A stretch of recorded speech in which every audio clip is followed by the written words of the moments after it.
பேரலை அடங்கி நடந்தது அது எந்தூர் இந்த திருச்செந்தூர். ஆழிப்பேரலை அடங்கி நடந்தது அது எந்தூர் இந்த திருச்செந்தூர். திருச்செந்தூர் இது திருச்செந்தூர். திருச்செந்தூர் இது திருச்செந்தூர்.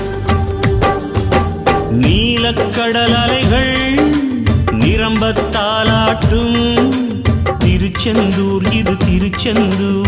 நீலக்கடல்